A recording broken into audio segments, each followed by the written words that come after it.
Well, I hope everybody enjoyed lunch. I think some people are still enjoying lunch. It's a beautiful day outside. I can't say I blame them. But what I want to do now is go ahead and move on with the program. And in doing so, I'll introduce Ambassador Edward Durigeon. He's the founding director of the Baker Institute. And he has a very long diplomatic career. If I stood up here and read everything in his bio to you, it would take the 30 minutes that he's allotted to speak. So I'd have to tell him to go back to his office. So with that, I'm going to give him the floor.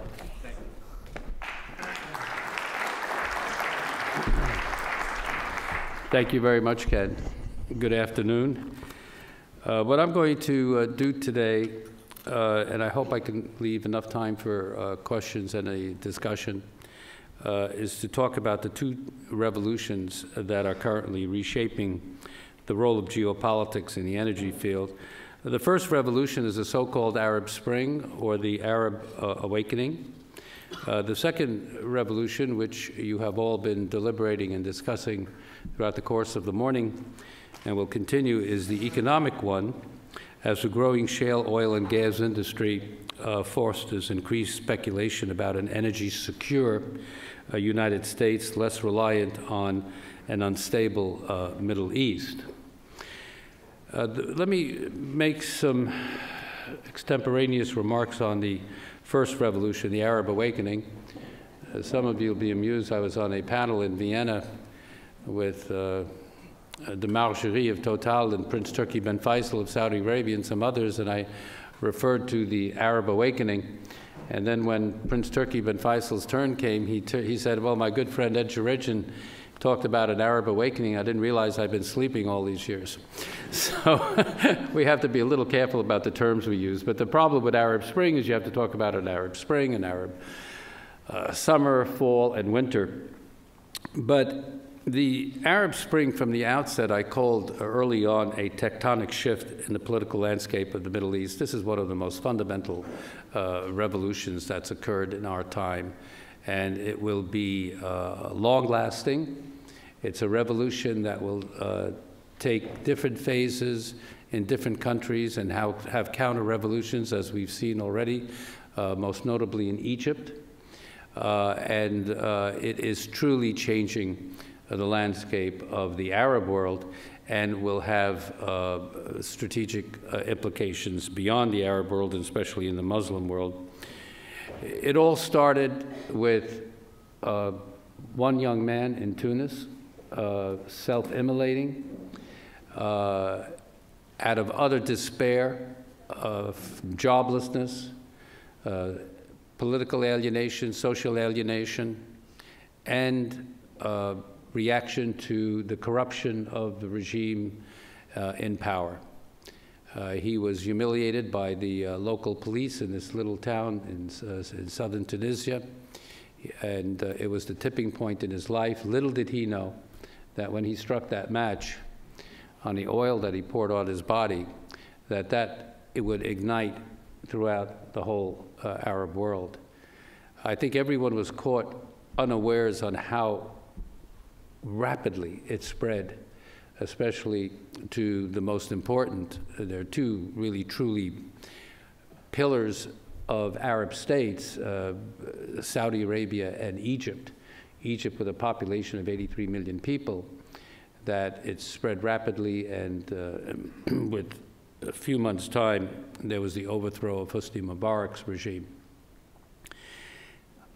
I think this revolution was long in coming. And contrary to popular perceptions, was not initiated by the social media.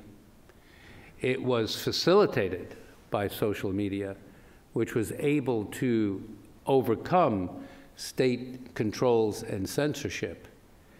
But the revolution itself, and we don't have time today, I teach a course on this here at Rice, but really emanates from decades and decades of autocratic rule, oligarchies being formed, the lack of viable economic structures and economies, the lack of jobs in populations where the youth profile is so high, and systemic corruption.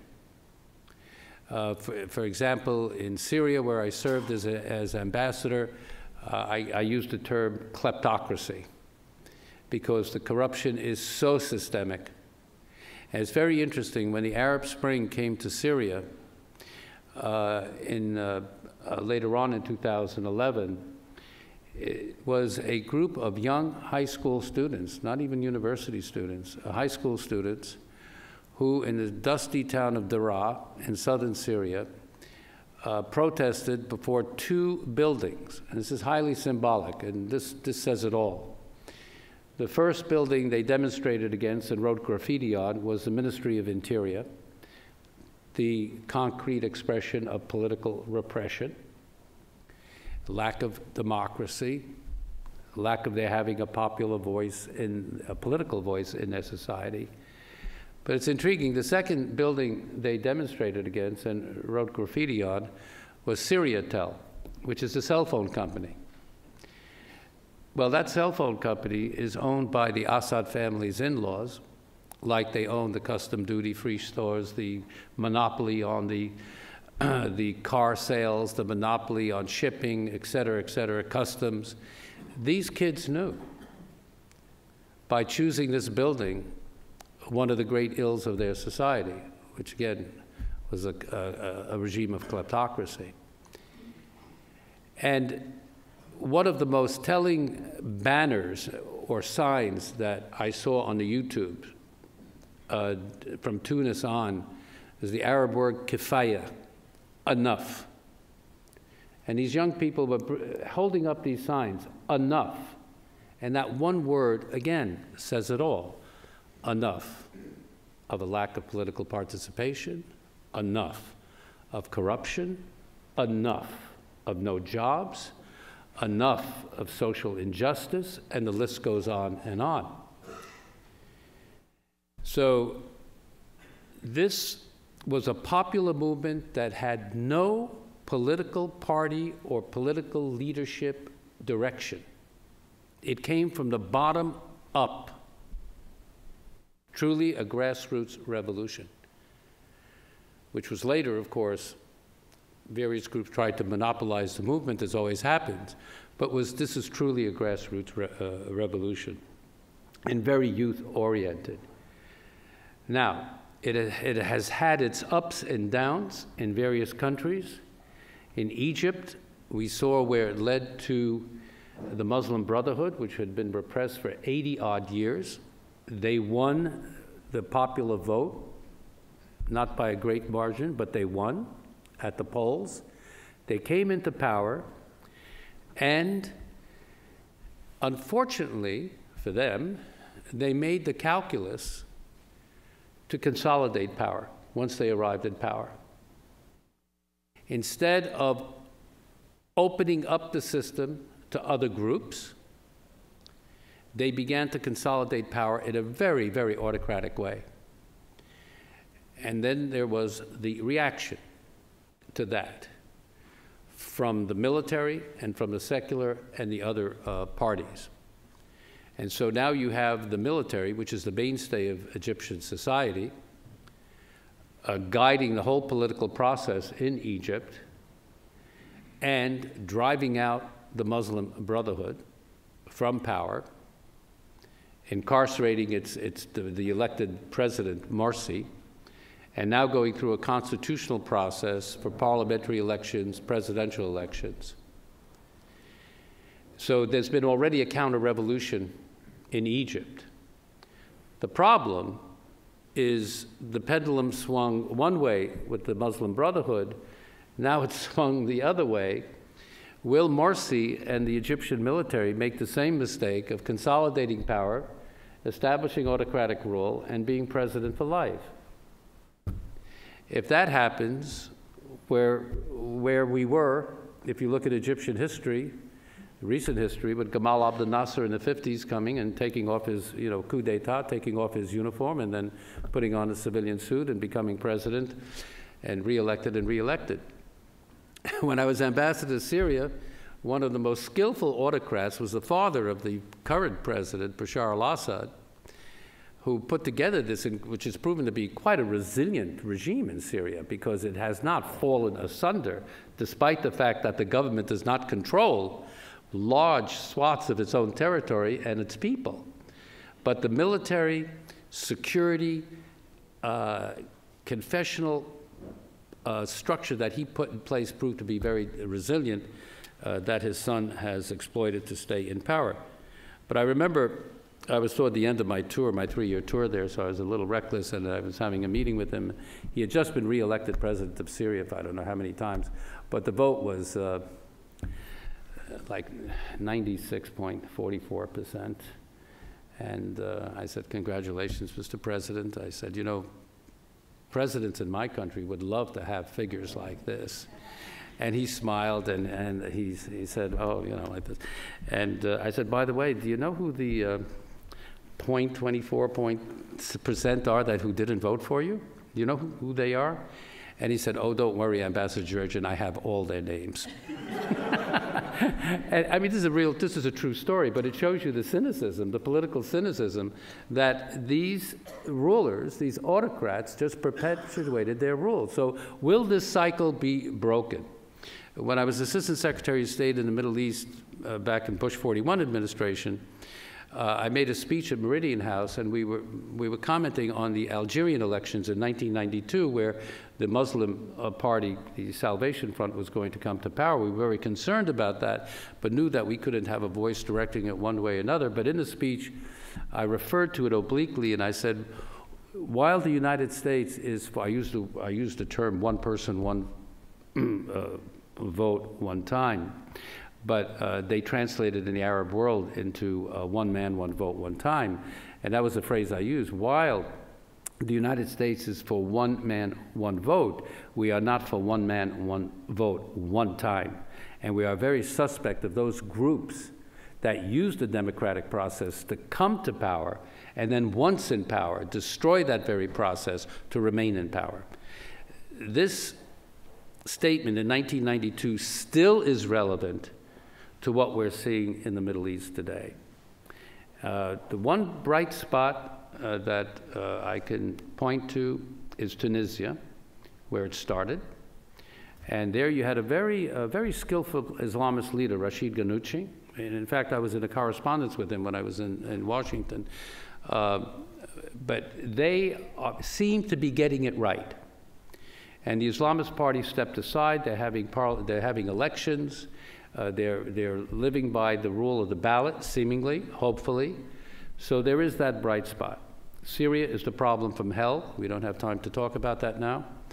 But when you look at what's happening elsewhere in the Arab world, the instability in the Middle East today is akin to nothing I've experienced in my long diplomatic career in the region. Because if you look at Syria, you look at the impact that Syria is having on Lebanon, the impact it's having on Turkey, impact it's having on Jordan, when you look at Iraq, where we in America have expended so much blood and treasure, Iraq is now in a very fragile state with the reemergence of al-Qaeda affiliated groups in cities where our Marines fought in Ramadi and Fallujah. The fact that, you know, after all these years, we have seen on the television screens an al-Qaeda Islamist flag over Fallujah and Ramadi, that breaks your heart. But going further east, the Iranian issue in its manifold expressions is one of the critical issues. Iranian policy through the Middle East and Iranians' nuclear intentions. Afghanistan, the end game in Afghanistan, it looks very, very problematic. When you look at countries, the Arab-Israeli conflict and Israel and Palestine, I laud Secretary John Kerry's efforts to try to get a deal done between Israel and Palestine. I think it's critical. And I hope that he and President Obama succeed. It's a very tough hurdle, but it's critical, and I'll explain a little more why it's critical in terms of the geopolitics of energy, because a lot of people don't see that element in it. So the Middle East is in a very turbulent moment. When you look at the Arab Gulf states, the monarchies, they are more stable.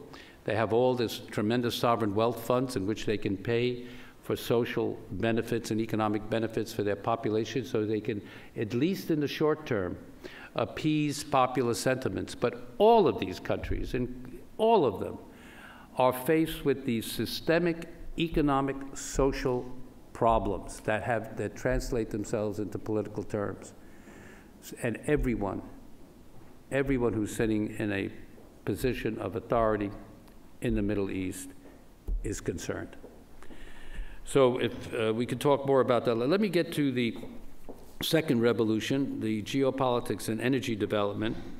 And some of this ground has been covered, so I'm going to be brief on some points here. So at the same time that the political upheavals of the Arab Spring have raised the issue of political risk concerning stable supplies of oil and natural gas in the Middle East, as we have been discussing today, the United States has undergone this technological revolution in shale oil and shale gas, and the geopolitical implications of this energy revolution in the United States are fundamental to understanding the global energy environment we will see over the coming decades. Historically, the impact of political instability in the Middle East and North Africa on energy markets around the world is undeniable. 9 of the 10 largest disruptions in world oil supply have resulted from events centered in the Middle East. Some of you are old enough to remember the Suez Crisis in 1956, to the 2011 NATO action in Libya. Libya has never recovered in terms of oil production and energy production. Issues of energy and geopolitics permeate many current sources of regional instability, from the Iranian nuclear program, sanctions on its energy sector, and the vulnerability of the Straits of Hormuz, the shipping lane for nearly 20% of oil and LNG trade flows worldwide, to the role of resource politics as a factor of instability in Iraq. And this historic note that many of you know, the United States has played a critical role. Since 1949, we have had a naval fleet in the Persian Gulf. We and the American taxpayers have been playing a critical role in safeguarding the free flow of oil and energy through the Persian Gulf, through the Straits of Hormuz, to international global energy markets, be they in Asia or elsewhere. We continue to play this role. So American commitment in terms of the geopolitics of energy has been there for quite a while. So prior to the technological advances which led to the rise of the shale gas industry, production in the U.S., Canada, and North Sea was in decline. And most forecasters predicted, as I believe was commented on this morning, that future gas resources in just 2 countries would account for more than half of the world's known gas reserves. The first was Russia, which openly called for a cartel of gas producers mirroring OPEC to exert control over world gas supply. In fact, President Putin came to the Baker Institute in 2001 and asserted very proudly that the world should look at Russia as a much more dependable source of energy than OPEC. The second country predicted to have a large stake in global gas supply was Iran, a point that added to concerns over long-term geopolitical stability and gas supply security. So the immediate impact of the U.S. shale revolution has been to upturn the supply of natural gas around the world. In North America, increased production has provided cheap energy for industrial and residential consumption, and it has led to calls to transform the U.S. into a significant energy exporter.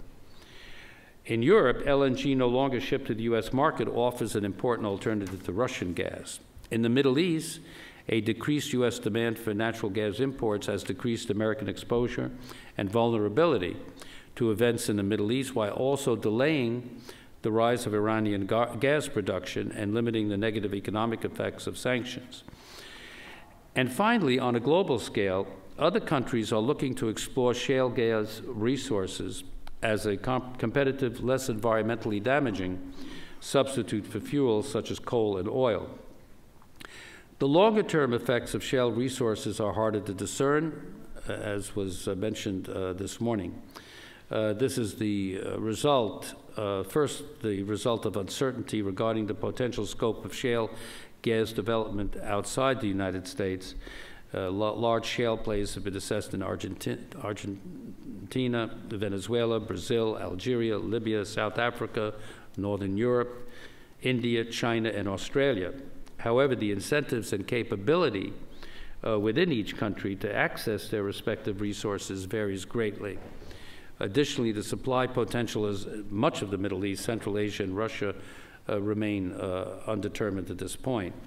But whatever the outcome, the complex relationship between energy and geopolitics in the Middle East will rebalance as the Western Hemisphere evolves into a more energy secure zone. As you know, a central component of that evolution is Mexico. This is especially the case with the recent energy reforms enacted by President Peña Nieto's government.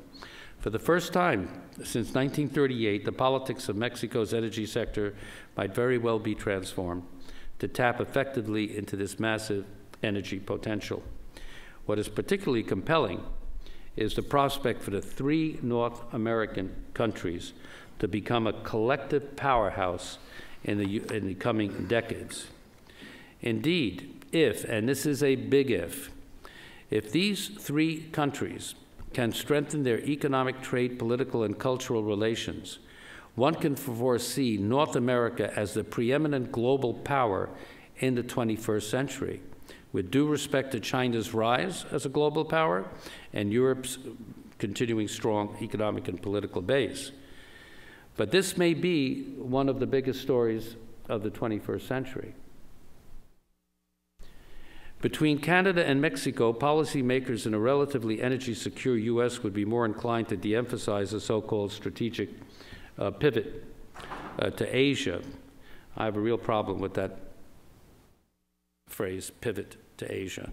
I don't think the administration should ever have said it because it has confused policy perceptions more than enlightened them. The United States, in my view, remains a preeminent global power. If anything, we can rebalance our interests from Asia and elsewhere, but pivoting to Asia connotes that we're leaving everything else behind. And you cannot leave everything else behind. So basically, it's also important to note the strong ties between Asia and the Middle East. The Australian ambassador in Washington was at the Baker Institute last month and emphasized this point. As the Asian economies become more dependent on a stable supply of Middle East energy, they are increasingly focused on the geopolitics of the region, the Middle East region, for economic reasons. This is in addition to a long-standing political interest in the Middle East stemming from the world's largest Muslim populations that live in Asia. And Indonesia, as many of you know, is the largest Muslim-populated country in the world.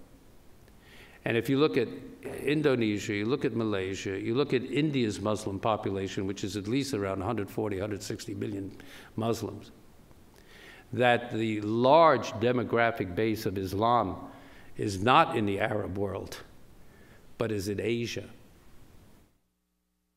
And there are political and cultural ties between the Muslims of Asia and what happens in this very troubled region that I mentioned, the Middle East. That is a geopolitical factor. So the Ambassador Beasley made the important point that throughout the Asian countries there's a persistent concern that the Palestinian issue must be resolved in order to promote a stable Middle East. A stable Middle East is a stable base for energy flows to Asia. It's that simple. But a lot of people say, oh, the Palestinian issue is more and more irrelevant now. The major issues are elsewhere. Iran, Afghanistan, Syria. Not so, because this one issue still brings crowds into the street throughout the whole Muslim world. So there's a very close nexus between political stability and instability in the Middle East and energy supply and secure energy supplies to a growing demand region of the world, as explained in today's presentations in Asia, especially countries like China and India and elsewhere. So this is why the U.S. Middle East policy is so important, and why the U.S. must move, in my view, from conflict management to conflict resolution, from not merely putting out fires, but resolving the key issues that we're dealing with. So while the U.S. involvement in the dynamics of the Arab Gulf could be deprioritized in the wake of a domestic energy revolution, American interests in the Middle East and further east in Asia are more accurately viewed as complementary rather than completely oppositional. Much concern in some of the Gulf countries with our so-called pivot to Asia that we were abandoning our friends and allies in the Middle East and some of the major core countries that supply oil and gas to world markets. It's one of the reasons why President Obama is making a special trip to Saudi Arabia in March. The relationships are troubled. So I'd like to make two final points, and then we'll open it up to any questions you may have. First, the possibility of a broader and deeper supply of natural gas in the global market, including from the GCC countries, is a significant challenge to a Middle East region already confronting difficult political and economic challenges in the context of the Arab awakening. However, these changes have already increased the capability of affordable transition to lower carbon fuels. While shale gas development will face challenges stemming from regulatory, environmental, and safety concerns, the sheer size of the resources opens the possibility for increased food, energy, and water security, not only for the Gulf countries, but globally. And second, a broader point that the United States, Europe, and the other rising energy consumers will never achieve complete energy independence, despite what politicians proclaim. I have a real problem with the term energy independence. To me, energy independence is like the war on poverty, the war on drugs. It's a bridge too far. Energy security is the goal, and that is a truly realizable goal. But energy independence, I think, is more hubris than a realistic term. Global markets in oil and increasingly in gas require consumers to interact with producers around the world. LNG terminals in the U.S. may be witnessing slower than predicted trade at the moment, but the infrastructure and demand in place will always require strong American relations in the Middle East and in the Arab Gulf. So shale gas and oil in the U.S. moves the country forward toward increased energy security, which is a good thing, not energy independence, and highlights the importance of understanding how the geopolitics of energy will affect the global market in the coming decades. Thank you very much.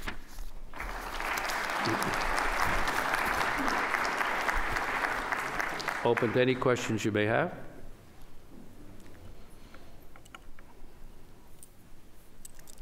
We resolved all the problems? Good? Okay, good, good. Mr. Ambassador, I'll ask you a question. Excellent talk, by the way. You mentioned your concern over the term pivot to the Pacific, pivot to the Asia, pivot to Western Pacific, and I agree, your concern over the term. How do you feel about the fact, perhaps more importantly, that we're actually doing it, that we're putting billions of dollars in infrastructure improvements in Guam, in Japan, in Australia? What kind of signal does that send to Asia from your perspective as a diplomat? Well, the United States is a Pacific power. It always has been a Pacific power. We have very important, as you know, political, strategic, and military alliances. For example, Japan, South Korea, the Philippines, just to mention a few. A very close relationship with Australia. It doesn't bother me that we're bolstering our presence in a rational way in Asia. That doesn't bother me. I mean, we put, what, 2,400 Marines in Australia. I mean, that to me is more a symbolic force than a warmongering force.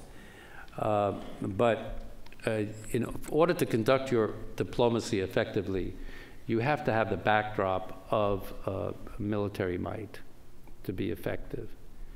That's true for any region of the world. So one of the most critical relationships we have is with the emerging power in China. And I hope that will proceed, as Henry Kissinger said, in the framework of co-evolution and not confrontation. But there are a lot of question marks on what China's direction will be. And the internal dynamics of change in China is something that we do not control at all. But when you have this dichotomy, if you will, of Deng Xiaoping opting for free market, socialist free market economies in a communist-controlled state, there's always going to be a tension, and that tension's beginning to, not beginning, but has been evolving and changing. My own view is that in this case, I think, I usually tell the economists, Ken's an economist, I usually tell the economists here at Rice that politics always trumps economics, but in this case, economics may trump politics. Because I think what's changing in China with the free market economies, or relatively the market economies, that is definitely going to have to change the political structure of the state. So again, it's not a dichotomy, it's just rebalancing. You know, for example, we should continue to keep our Fifth Fleet in the Persian Gulf, not pull them out and send it to Asia, because our interests are global. Sir.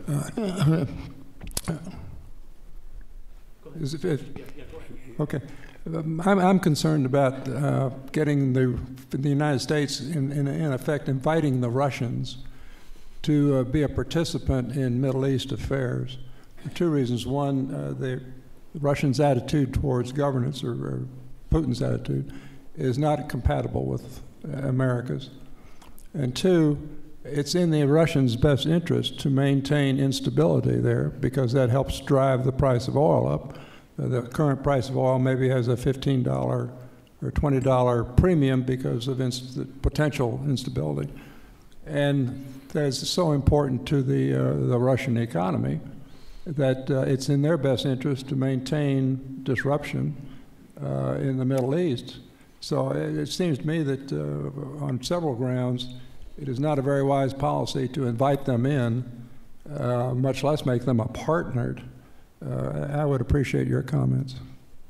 Well, I don't think we can ignore Russia, and where we can, we should explore the possibility of coordinating, collaborating, and even cooperating with them on key issues where they have some influence. For example, in Syria, they have a lot of influence in Syria as an outside power, as does Iran. Those are the two countries, external countries, that have a large influence on Syria. In order to get any headway in Syria, the United States is going to have to work with Russia. So we can't ignore them. But I think as we collaborate with them, you know, you keep one hand on your wallet and you engage and see if you can determine if there's common ground and go forward. Now, one of those areas that succeeded, it's not over yet, is on the dismantling of Syria's chemical weapons and bacteriological weapons. The Russians were able to persuade Bashar al-Assad to dismantle his CWBW inventory, and that process is continuing. Whether it will terminate successfully, we don't know, but so far, so good. So there's an example where U.S.-Russian cooperation has worked. But I find the Russian position in Syria on other issues to be quite unacceptable in their total support of Bashar al-Assad's regime and really the brutalities that he's committed against his own people. So in short, U.S.-Russian collaboration or cooperation on a selective basis, as long as we know what we're doing. Mr. Ambassador, you mentioned Gamal Abdel Nasser. I was there with Conoco in 1953, and there is a parallel with what's happening today, because you may recall the first thing he did, he outlawed the Muslim neighborhood, and he opened the country up to oil companies to do exploration. So it looks like we're having, in Egypt today, somewhat of a parallel situation. Yeah, I think you're right. That's why I mentioned Gamal Abdel Nasser, because he started, of course, the whole syndrome in Egypt of military men taking over and then becoming president for life until either they were assassinated or their successors came in. So, you know, there you have Nasser, you have Anwar Sadat, and you have Mubarak. I mean, three military men who have ruled Egypt ever since that time. And now we have this Field Marshal Sisi, who is taking on the reins. My own observation on this is that for the well-being of Egypt's evolution as going toward broader political participation and, you know, continuing with free market economies and constitutional law, that to me it would have been better if the Egyptian military, which is a very respected institution in Egypt, as you know, it's the one institution that's respected by all sides, even opponents, that they would maintain the law and order and the public security and allow the transitional reform process to go forward.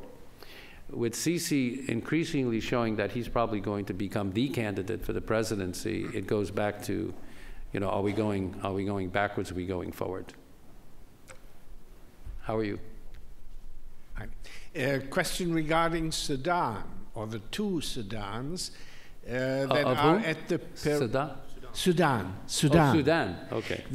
They are at the periphery of the region we are looking at, and sometimes, or usually, forgotten.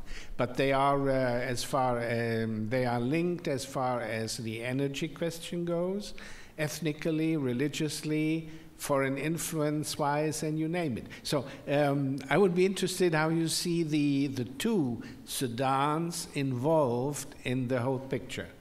With great difficulty. I mean, it's a very complex situation, and I think, you know, the curse of oil, they have oil. And therefore, you know, the country the stakes have just risen very high over that. I think the international community, I think there's a framework to resolve the issue between the two countries, and I think we should get that into the UN framework. Sir. Mr. Ambassador, given that the Fifth Fleet is not leaving the Persian Gulf anytime soon, even though the United States is importing less oil, and given that China is becoming increasingly dependent on Middle Eastern oil, doesn't that set up a situation where the United States and China have a commonality of interest, and what are the ramifications of that situation for U.S.-Chinese relations going forward? Well, I think there is a compatibility of interest there, because everyone, the United States and China, have a real national security interest, respectively, in a stable flow of oil and gas to world markets. And therefore, that is something that I think we can build on in our relationships with China. In my trips to China with our Baker Institute teams here, we have these interesting discussions with Chinese think tanks on this, and in our visits at the foreign ministry there, I always like to sort of raise the question that why isn't China much more involved in conflict resolution in the Middle East? Because the Chinese have such a vested interest in the free flow of and stable flow of energy supplies from the Middle East. Yet it seems that your foreign policy is basically commodity driven, where you can get minerals, raw materials, food, oil, gas. That leads your foreign policy. But you have to get beyond that. If you have aspirations to be a global power, you have to assume certain responsibilities. This is not a very popular message, by the way, given in China. But I did it once on CCTV to an audience of about 25 million people. They never invited me back to that television channel. but it's part of the honest dialogue I think we need to have with China. And they are. The Chinese foreign policy is evolving. I think they realize what the stakes are, and that an unstable Middle East, as I mentioned, even something that seems as remote as the Israeli-Palestinian conflict to Asia and energy flows, it's real. So I think we should make this part of our bilateral agenda with China and move on. Thank you. I was fascinated with the discussion this morning about geopolitics and natural gas, and the one thing that really fascinated me was this idea that this relationship between Iran and India could be quite significant. How important is an issue like that to these negotiations that are going on now with the West and Iran? The relationship between whom and whom? Between what's going on with the nuclear crisis with Iran, between the U.S. and the... Oh, you mean the nuclear negotiations? Right. Yeah. How important is that issue in the... Right. Well, I think this is, my own view on this is that, and this is the result of what you can call a professional deformation. In diplomacy, you negotiate and try to make peace with your enemies. You don't have to negotiate and make peace with your friends. So entering into a strategic dialogue with your adversaries, in this case Iran, is the right way to go.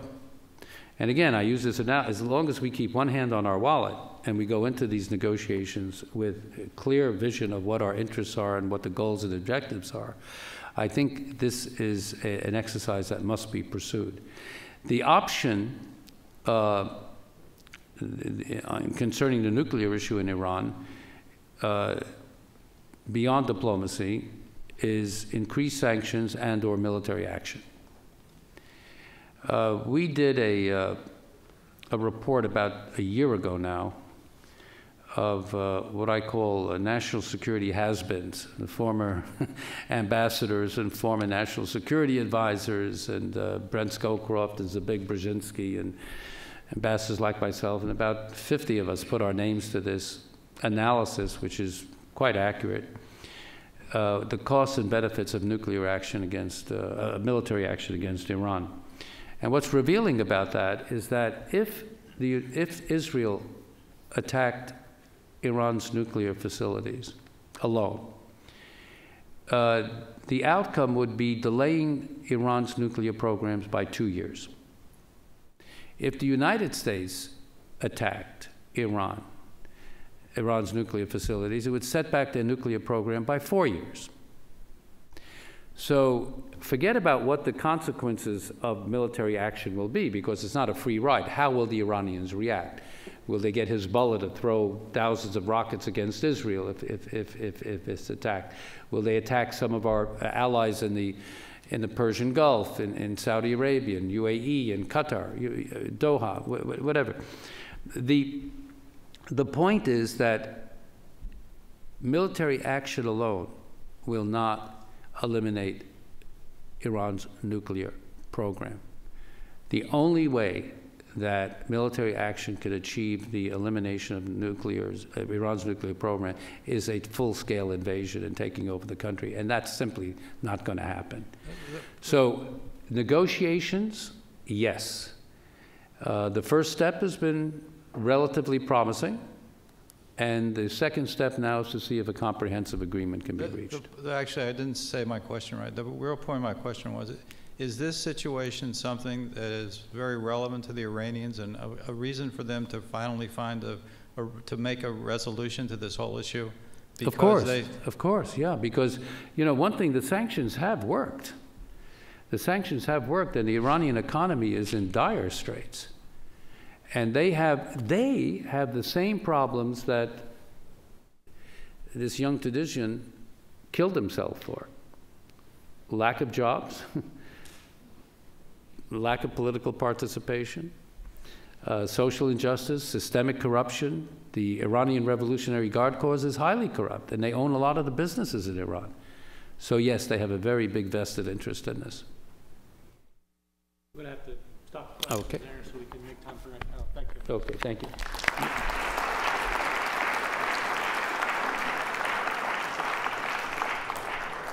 Will our next panel make their way to the stage?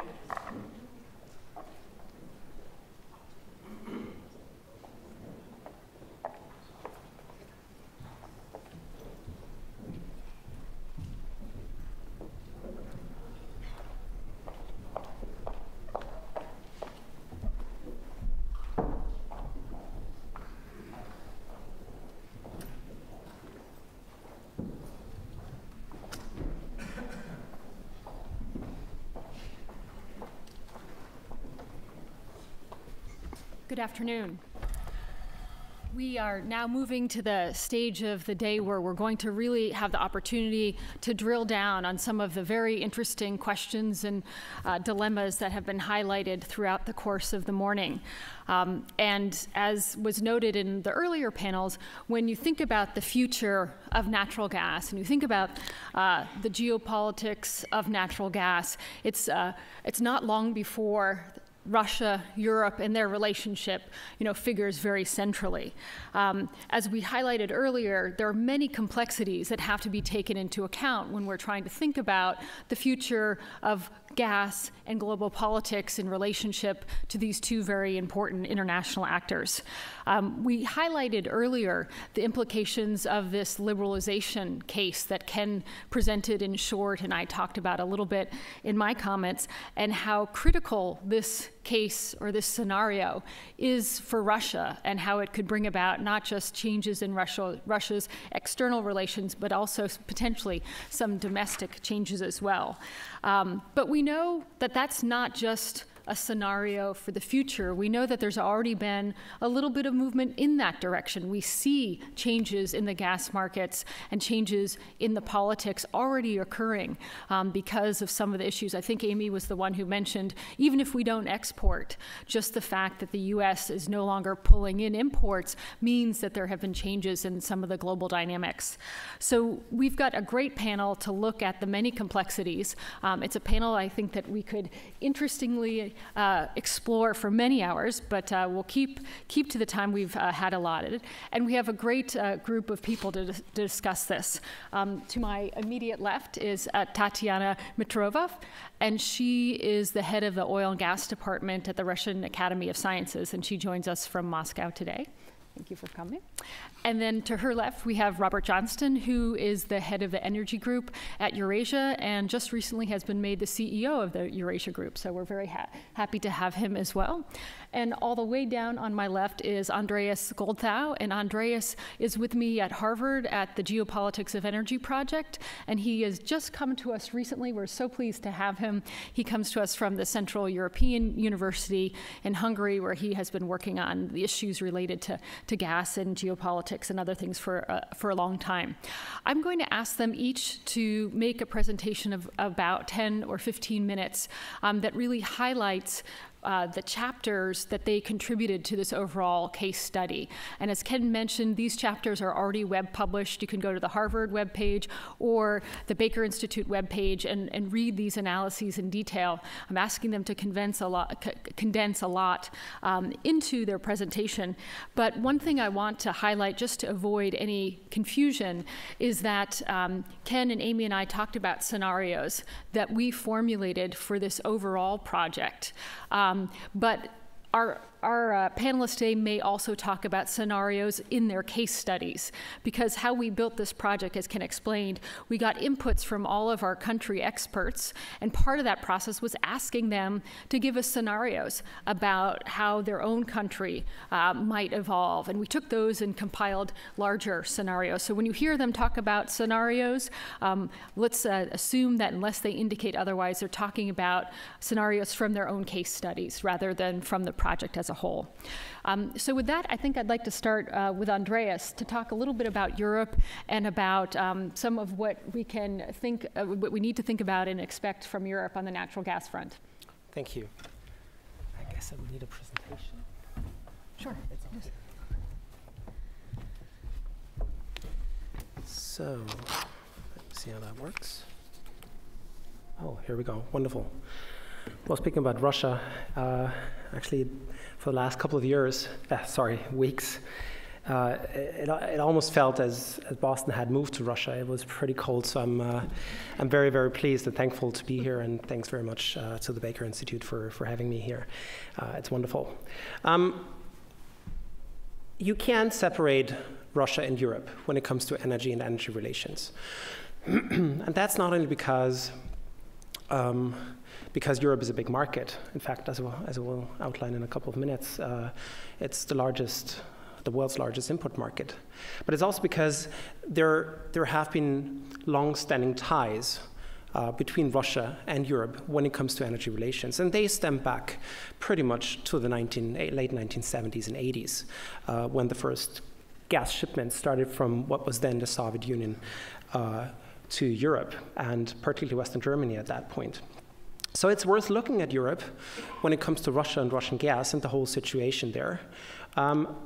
What I thought I would do the next couple of minutes is I would particularly focus on the drivers that make the European gas market tick, and that would probably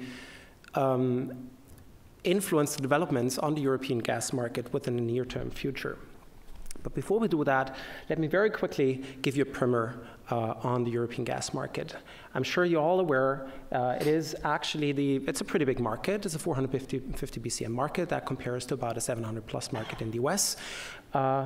And China, just to put that into perspective, stands about 145 or 50 at the moment.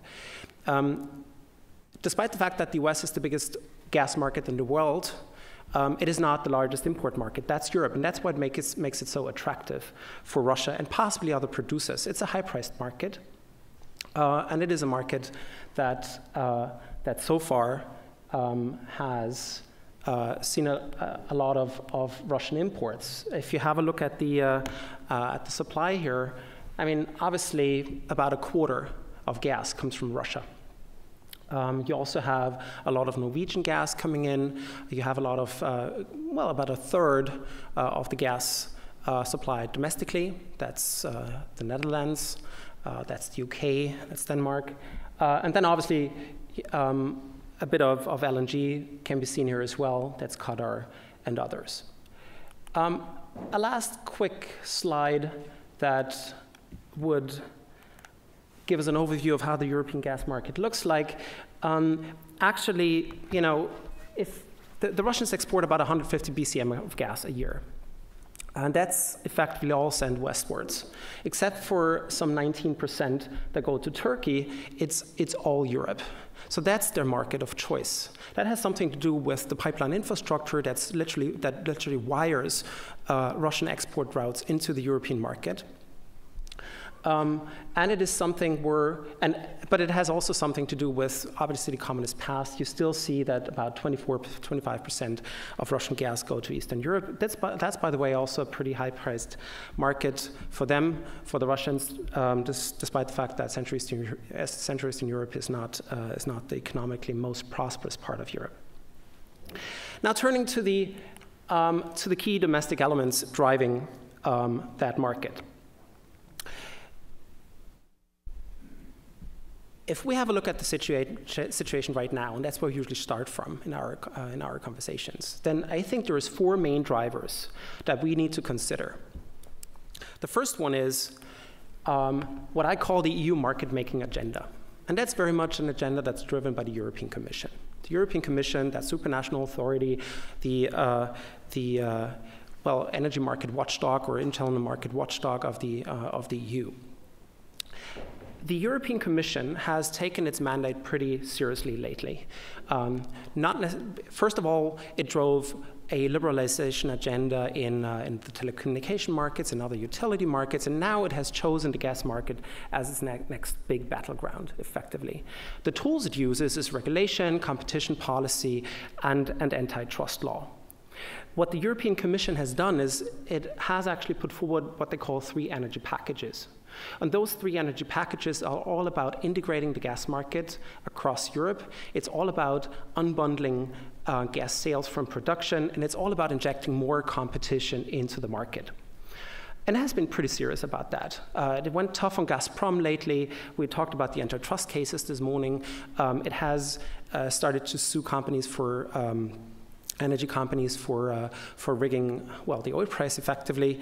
And what they did as well is they have a forward-looking approach to actually tightening their grip on natural gas markets and natural gas markets development. Still, the European gas market is not one market. I mean, obviously, we have several national markets, and this is something the European Commission has not managed to address yet fully. The second driver that I think makes a difference in the future is the EU's decarbonization agenda. And that's an agenda which is not necessarily only driven by the European Commission, that's very much the nation states as well. So what the Europeans, and you're all aware of this, what the Europeans have put forward is the 2020 goals, which means a reduction of greenhouse gas emissions of 20%, energy efficiency up by 20%, and renewables up by 20%. 20% of renewables in the energy mix, and all of that by 2020. That comes against the backdrop of a long-term vision, which is called the Roadmap 2050. The Roadmap 2050 simply perpetuates that trend and aims at decarbonizing the European energy system by that moment in time. Third one is actually, and this is an interesting one. Obviously, if the EU decarbonization agenda is all about the demand side, then you have to look at the supply side too. And here we see a whole debate coming up on how to go about shale effectively. And that debate centers on a very simple question: who's to regulate and on what terms? There is parts of the European Commission that actually try and push for an EU-wide approach. They call it a level playing field. The European Commission has been toying with the idea of introducing an unconventional fossil fuel directive, and that directive would actually look at seismic activities, would regulate leakage issues, groundwater safety issues, and so on and so forth, and all across the board in the European Union. That obviously clashes with what some of the member states want, and you can actually have a guess who that is. That's the Poles, that's the UK, and that's some other countries that are potential reserve holders of shale gas. Their argument is, hold on, you don't want the European Commission with this huge administrative apparatus to regulate across the board, because that would slow things down. And on top of that, what the European Commission doesn't get is that for some of those countries, that's at least the argument, domestic shale is an issue of national security. That's the Poles, that's the Bulgarians, that's a few other countries in Central Eastern Europe that are highly dependent on Russian gas imports. So what you have here effectively is a security agenda that clashes with an environmental agenda. The environmental agenda being driven by the European Commission, the security agenda more driven by some of the member states. And that all ties back to resource sovereignty. But there's a final element, which is important, obviously, and we've talked a little bit about that, but I think it's worth stressing it a bit more, which is the economic crisis. I mean, obviously, Europe is not a very prosperous place at the moment. I'm talking particularly about the EU 28 here. Since 2008, most of Europe has not grown. The numbers don't look pretty. And in terms of energy, that has implications on three fronts. One, gas demand takes a hit. We have seen that. Numbers went down. Second, it might actually, or it did actually, impact on the government's ability to put more investment into the energy sector, to possibly even decarbonize it further, simply because state coffers are empty. And finally, that economic crisis or economic element ties back into the whole debate of competitiveness. Is the European economy competitive enough? Does it stay competitive enough with America and other countries, particularly America with low gas prices? And here, I think Amy has alluded to the debates in Davos and elsewhere, and I can second that from my talks in Brussels. This is an issue that drives policymakers, and it is something that will impact on where gas markets might eventually go. Now, how do we make sense of that? And this is where my little kind of, let's say, academic element comes in. I like drawing 2x2 boxes, and this is the matrices, and this is exactly it. I think what we can do with those four elements is we can simply introduce a 2x2 matrix that says, on the one hand, on the horizontal level, we have the main levels of upstream governance that make a difference, and on the vertical level, we have decarbonization policies coming in. And depending on how they play out, you might actually have lower or higher gas demand. If the decarbonization agenda becomes weaker or stays where it is, it might actually mean that the Europeans might, fix the ETS, but not much more. They might certainly not put more emphasis on renewables because the money is not there, because subsidies are way too high, which means gas demand might actually go up. if they go for tighter regulation on the decarbonization agenda, on the decarbonization front, it might actually even impact all fossil fuels, including gas, and that means gas goes down, gas demand. In terms of upstream level governance, here, effectively, the story is very simple. If you let countries go it alone, like Poland and the UK, and possibly others, they might push for it. Poland seems determined, despite some drawbacks lately. The UK is as well. There's not a single week where UK officials don't mention shale gas as the next big thing for the UK economy. So the point here being, leave it at national level. Some countries will go it, others won't, possibly.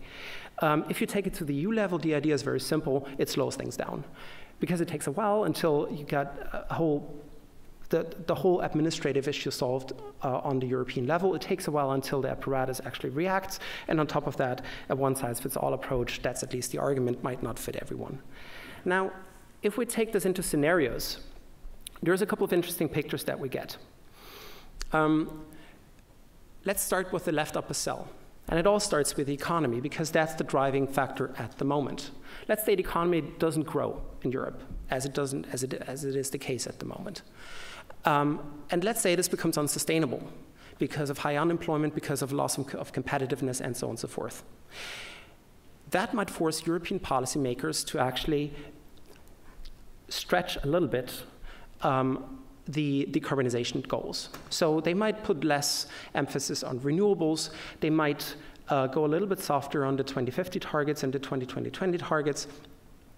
And that might actually help the economy to recover, which means gas demand goes up.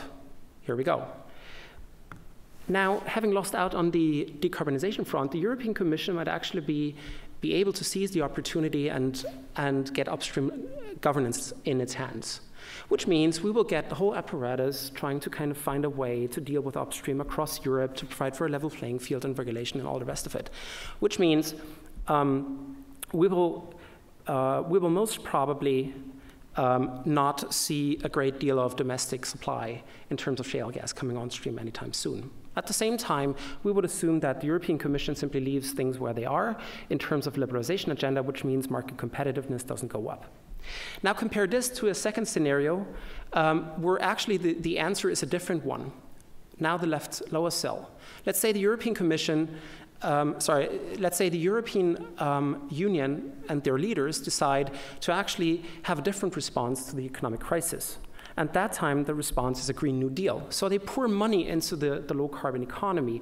They invest into green technology, and everything else being equal, that would actually mean that demand slows down, doesn't grow very quickly, or stagnates.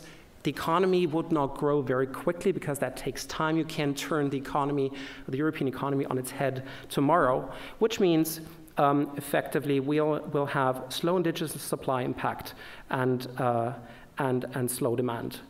Now, comparing those two scenarios, obviously you have a different implication for Europe. On the one hand, the external exposure would go up because Europe needs more demand, but at the same rules that it had before.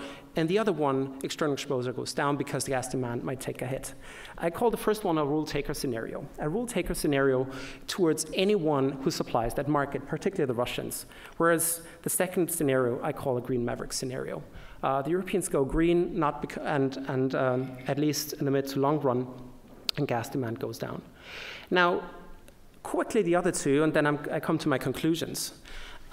We could also see a different scenario, which is effectively a scenario where all else being equal, which means the decarbonization policies being stretched a little bit because of the economy, but this time around, the domestic shale gas is brought to the fore, which means the Poles can go it alone, the UK can go it alone, and the European Union has no say in it. That would actually push domestic production. The European Union might actually seize the opportunity to say, look, if we can't do anything on the upstream sector, we do something on the downstream sector. So they push for tighter market regulation, more competition policy, and they emerge a very, very potent regulatory authority in gas.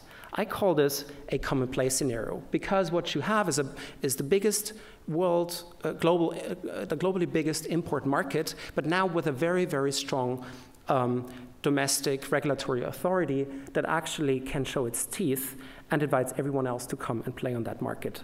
And finally, that very quickly, the best of all worlds actually for the European Union is combining a common play and a green maverick scenario, because you have all you have it all. You have the domestic shale, but at the same time, you have slowing demand, which is a not very likely gas power scenario. Now, how do we make sense of this in terms of Russia? And this is where I conclude. Well, if you ask me what kind of scenario the most important one is, or the most likely one is, let's go back for a sec. A couple of months or even, well, a couple of months ago, I would have said it's the rule taker scenario. But actually, the European, what we see at the moment is that a couple of indicators point to a common play scenario. The latest proposals that have been tabled in Brussels don't point to the idea that the European Commission will actually regulate on a European level. Shale gas might actually be something that's left to member states. We also see lots of debates about cutting back on renewables, cutting back on the decarbonization policies, which actually leads us to the right upper cell. We can discuss whether that's a viable scenario, but that's, I think, where we're heading to at the moment. In terms of Russia, actually, the only positive scenario, the fully positive scenario, is rule taker, because you just leave things as they are and sell more gas to the Europeans. All the other scenarios are not that great, either because gas demand is stagnant, or because if gas demand goes up, it threatens your business model, because oil price peg might come under pressure, and because you have to compete with others on your traditional market, which means, final sentence, Russia runs a risk. If I put these dots together, I wouldn't necessarily say Russia isn't up for a golden age of gas. It is, but not necessarily at the conditions they want to see. Thank you very much. Great. Thank you very much, Andreas. Okay. Great. Tatiana, can we turn to you to hear a little bit of the Russian perspective? Thank you so much, and thanks for the organizers to invite me to participate in this study and in this conference. It's really a great pleasure to be here. Well, I'll try to run through my presentation because, you know, talking about Russian gas might take hours. It's really the great gas power. And well, it's the world's largest net exporter of gas, and it is really providing 20% of the international gas trade, so therefore it's worth talking about. And being dominant supplier both in Europe and in the post-Soviet space, Russia has huge influence on the prices, on the rules of the game, and for many years it is utilizing gas as a very important geopolitical tool, probably the most important geopolitical tool it has currently. But at the same time, gas, differently with oil, has much stronger implications for the domestic Russian agenda. It plays absolutely the key role in the Russian domestic energy sector development. It's providing for more than 50% of the total primary energy consumption in Russia, and it's the most important domestic political tool because it is providing, it is subsidizing domestic low prices, it is supporting competitiveness of the Russian industry, it is financing different special interest projects like current Olympics and so on. It is very important in dealing with the regional authorities, in providing some reward for the loyal groups like with through their vested interests. So there are many other domestic implications, and given such a huge importance both for international agenda and domestic agenda, we can understand why actually all the decision-making process in the Russian gas industry is made personally by the president. We have to realize that it's not that much about company decisions, but the final word is with the president. So title of our panel is Russia in the Golden Age of Gas. Well, I'm afraid probably it's too late to speak about it. It was definitely golden age of gas for Russia until 2008, when if you look at the balance, everything, production, consumption, exports, imports, everything was booming and flourishing. But then the crisis came in 2008, and you see we still cannot restore all our characteristics after this crisis, and more importantly, we understand that, well, the world has changed dramatically, and we are facing much stronger competition everywhere.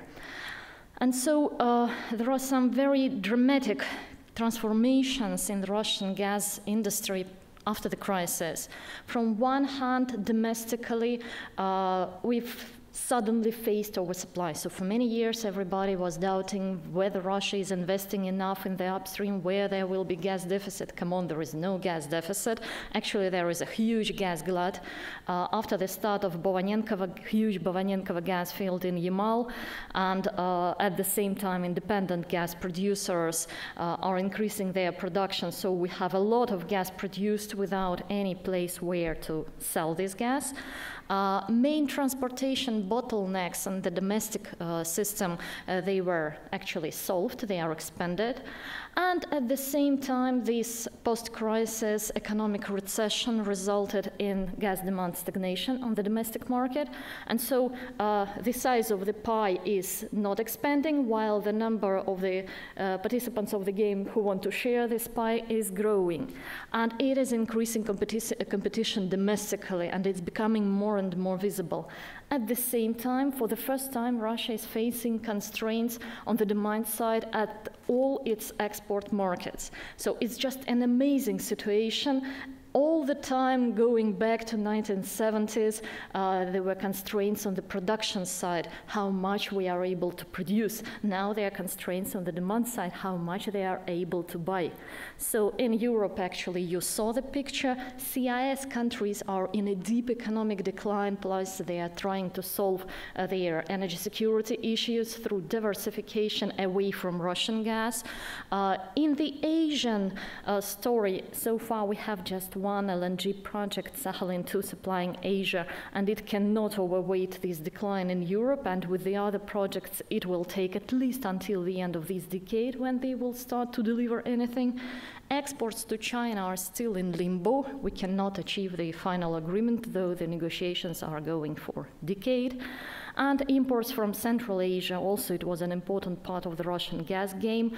They have fallen dramatically after explosion in the Turkmenian gas pipeline in 2009.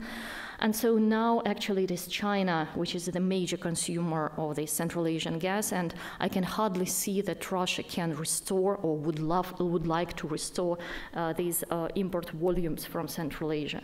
So you can see that though some recovery starts in terms of Russian overall gas exports, it is still much lower than the heights that we had in 2005, 2006. Russia has lost its position on the global market, and assuming the strategy which it has chosen in terms of oil price indexation, and so it's the strategy of price maximization, not volume maximization.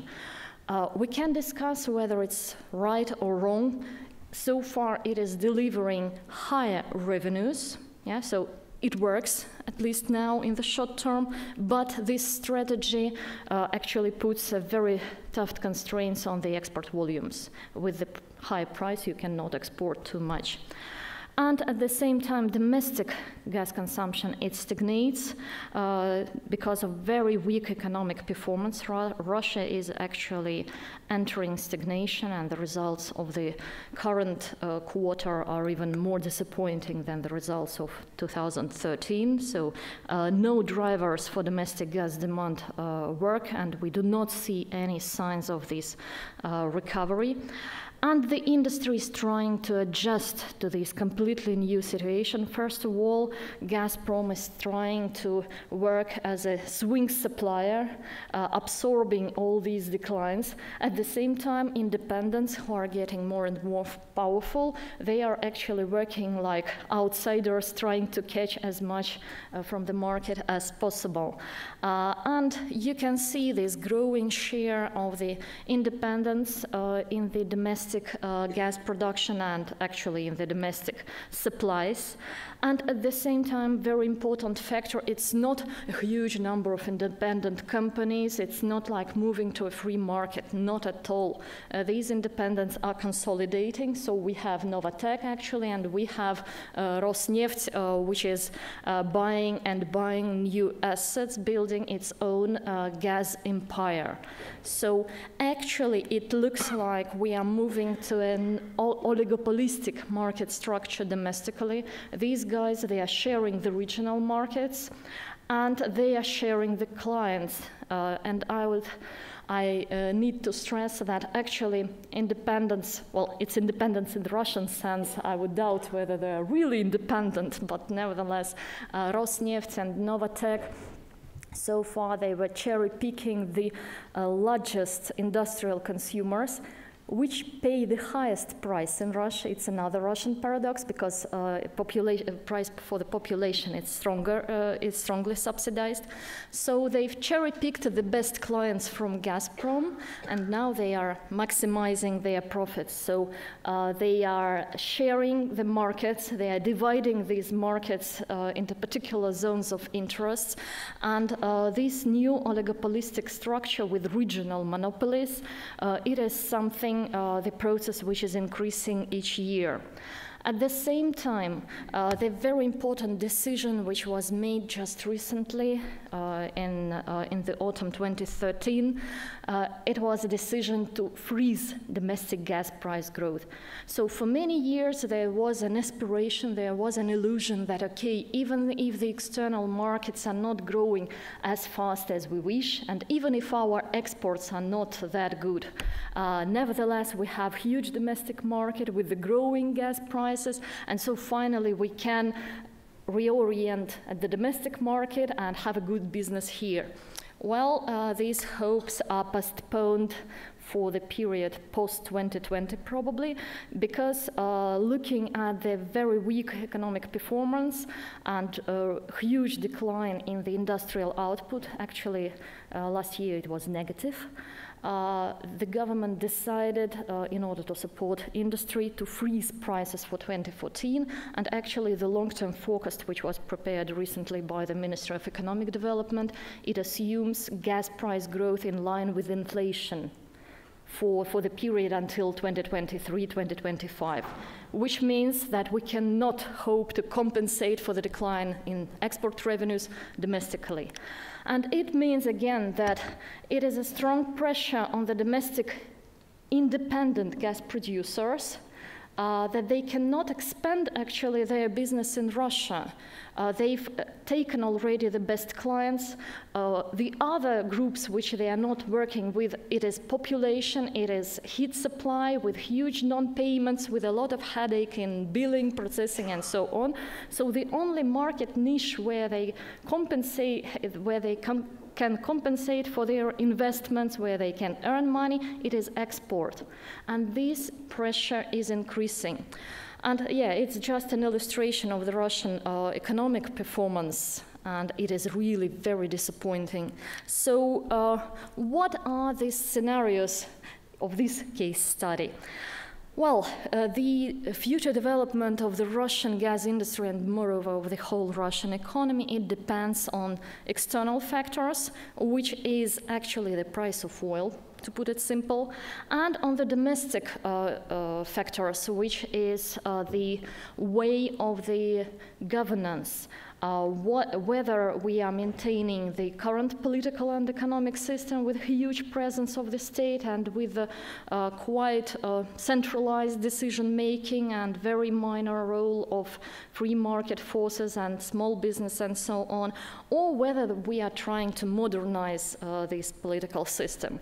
Well, if everything goes as it goes, base case scenario, we actually entered already in this stagnation, or zastoy, as it was called in 1970s, 1980s. It is very similar, I would say, and it is conservative macroeconomic scenario. It could quite easily transform into collapse scenario if oil prices go down. Well, if nevertheless there is this readiness and courage in the government to start massive reforms, and it's not just reforms in the economic side, it's much more about institutional reforms, then it could be breaking through scenario, and it could really give a very strong impulse for the Russian economic development.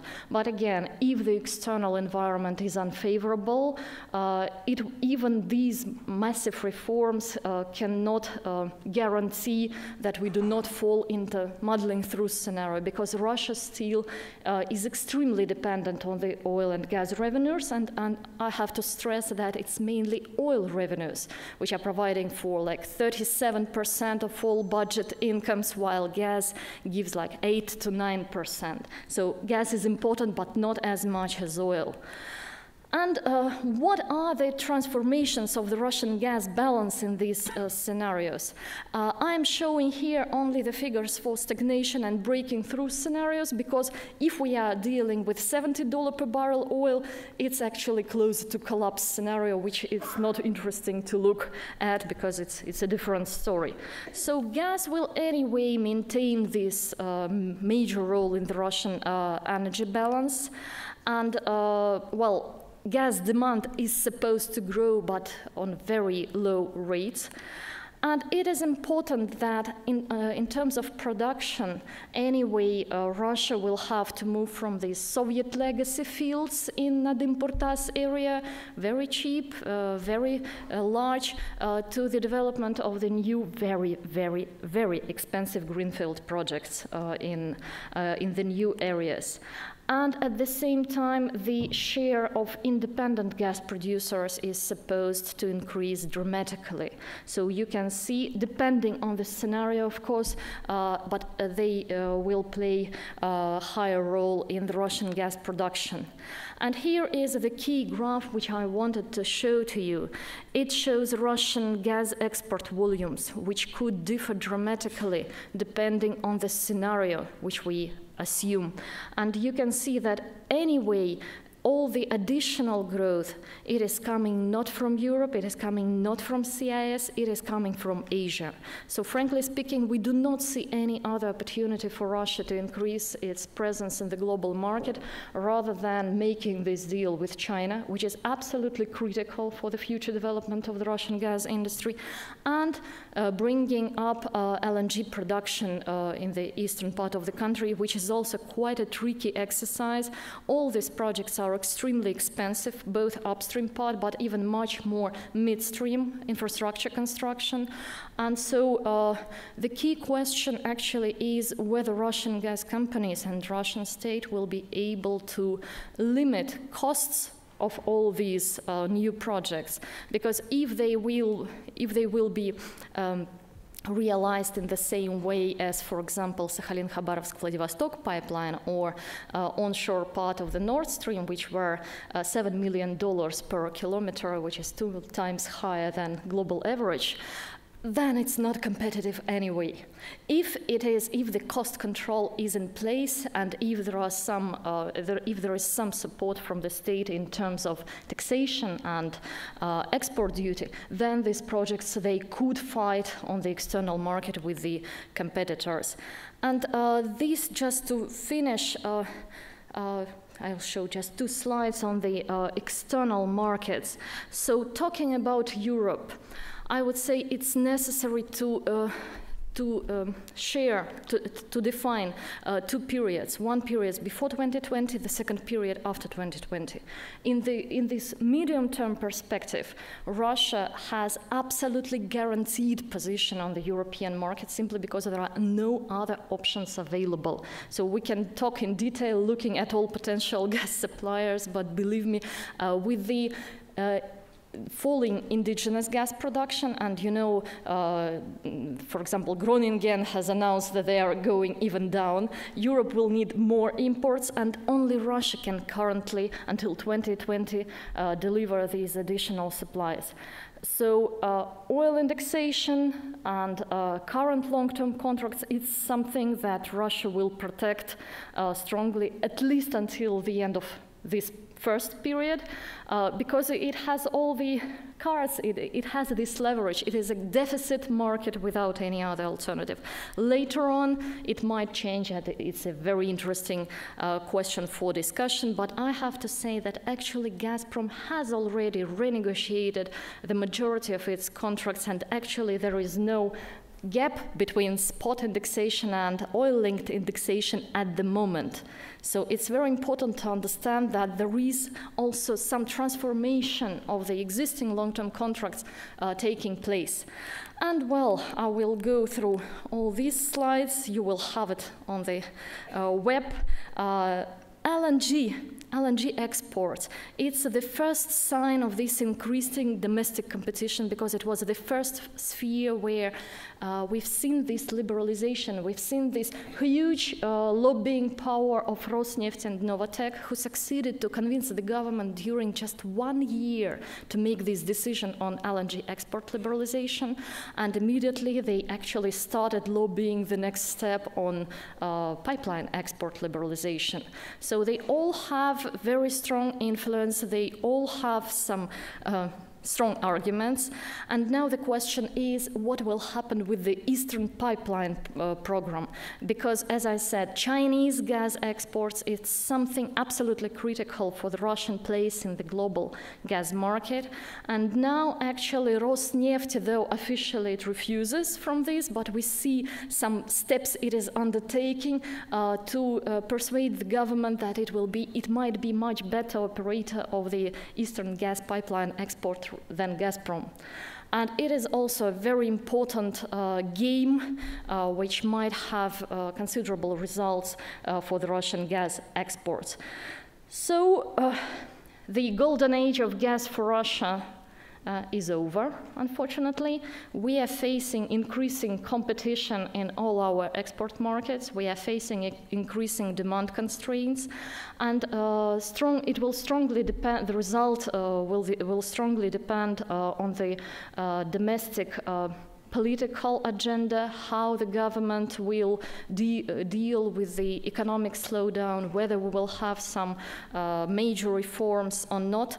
But anyway, gas will be an important part of this game. And so I'll stop on that, and I think we will discuss it further. Great. Thank you very much, Tatiana.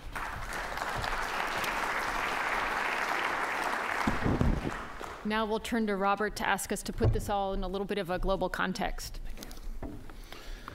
Thank you, Megan, and thank you to Ken and the folks here at Baker Institute for inviting us to participate both in the writing of the paper and in the conference here today. It's been very interesting so far.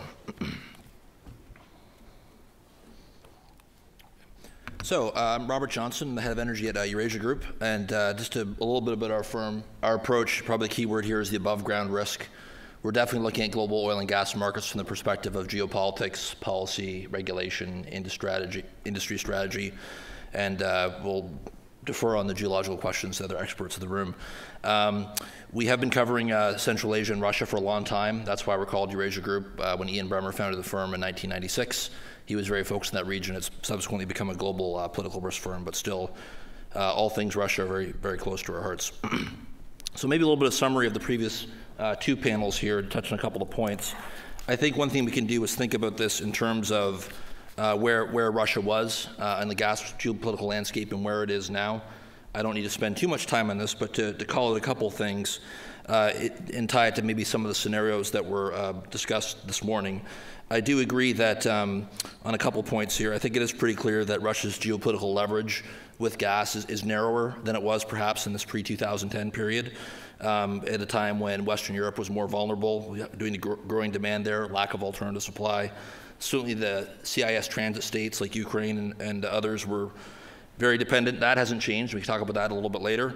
And of course, the Central Asian shippers like Turkmenistan that relied on Russia to get their gas out to Europe or into the Russian market, because that was really the only route they had. That's definitely changed, other than the Ukraine story, which we'll talk about in a little bit.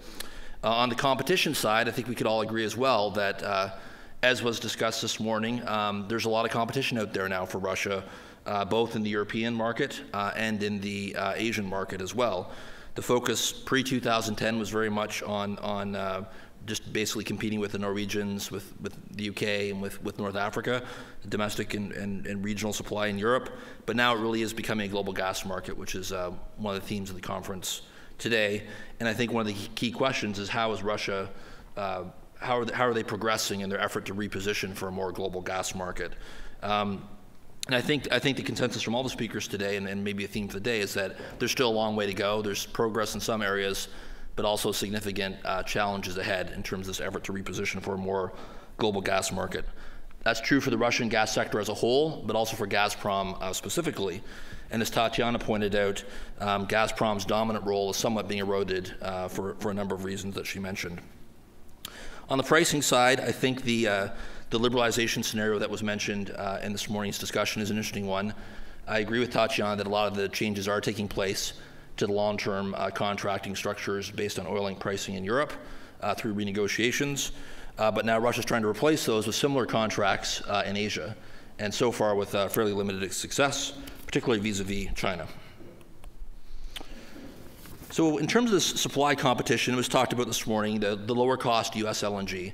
And I agree with Ken and others that really the U.S. is the only low-cost supplier, relatively low-cost supplier. But even there, this $10 to $12 landed cost in Asia, I think, is the best case scenario.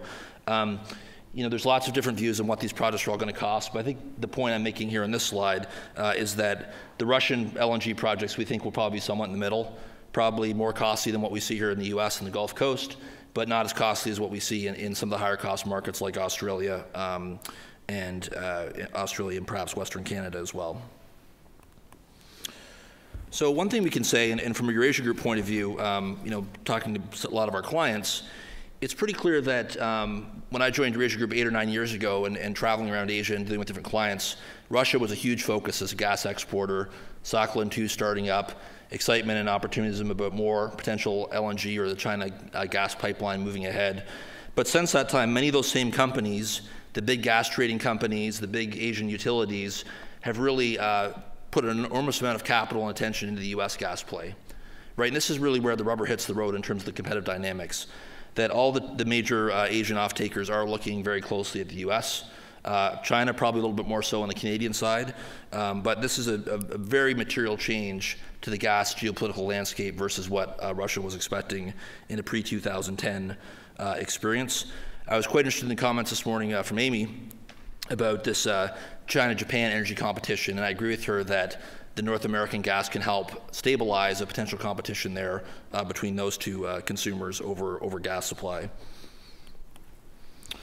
So Tatiana covered a lot of this already, so I won't get into too much detail. I think in general I would agree that the golden age was very brief and it's probably not going to come back for a while. And that's true for a number of gas suppliers though as well, I would say.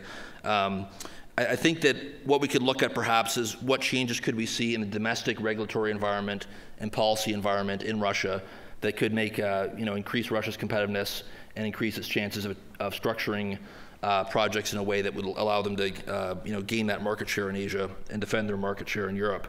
We could see more liberalization of the things that Tatiana was talking around the export side, breaking up that monopoly, potentially more foreign direct investment, more role for international firms.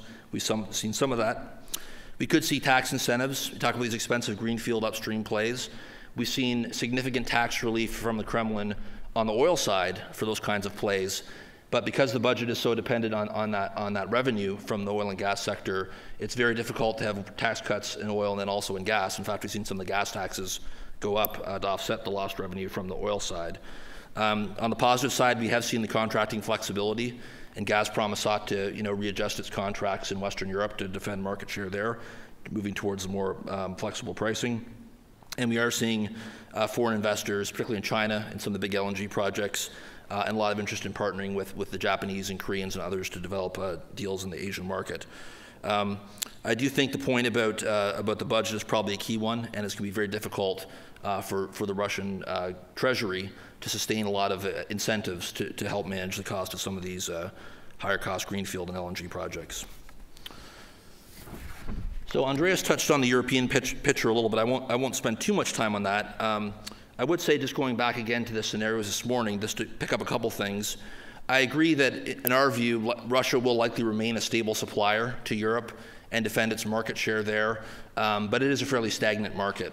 And that's why I was quite intrigued from the comments this morning and from Andreas about the decarbonization scenario as a potential driver of additional demand and a growth opportunity for Russian gas that they're well positioned to take, given the infrastructure and commercial relationships they have pointing in that direction. That would also be true in terms of the shale not taking off there as well for environmental reasons. On the liberalization of markets, one thing we haven't talked about that I'm quite interested in is, I think Gazprom and Rosneft and the independent companies, they do realize the world is changing, and these long-term take-or-pay contracts are not going to be as sustainable.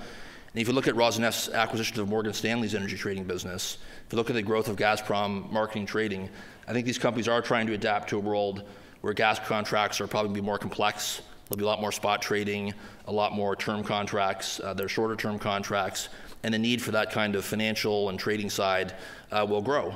And I think we're seeing the early signs of that already, and I think that's something that's going to be quite important if they're going to be successful in this more integrated global gas market. I think on the demand side, as you can see here, I think using IEA numbers, clearly the Russians are going to target the demand growth in Asia, which will exceed what we're seeing in Europe. On the European point of view, I would agree with Tatjana, there's not a lot of competing supply options. We're pretty skeptical about additional gas from Azerbaijan, the Caspian, at least in significant volumes, finding their way through. We're probably skeptical as well about US LNG ending up in Europe, unless for some reason the Panama Canal expansion doesn't happen. That could change things there a little bit. So again, Russia maintains share probably in a relatively stagnant European market, but also has a lot of excess pipeline capacity that will have to be dealt with as well. On the Ukraine side, I was literally checking my email as the presentations were going on, because it's a minute-by-minute situation there right now in the Ukraine. There's a very immediate crisis and then a longer-term evolution of Russian-Ukrainian gas policy. To put it mildly, it's a complex relationship. We have the current political crisis, which is linked to a financial crisis. We have significant payment arrear issues between Naftogaz and Gazprom. We have the tension of Ukrainians' foreign policy between the European Union and Russia, questions around the ownership of the gas transmission system in Ukraine, which are not really resolved. And then we have potential shale gas and LNG in Ukraine. So clearly another workshop, Ken, perhaps you guys could do just on Russia, Ukraine in the future.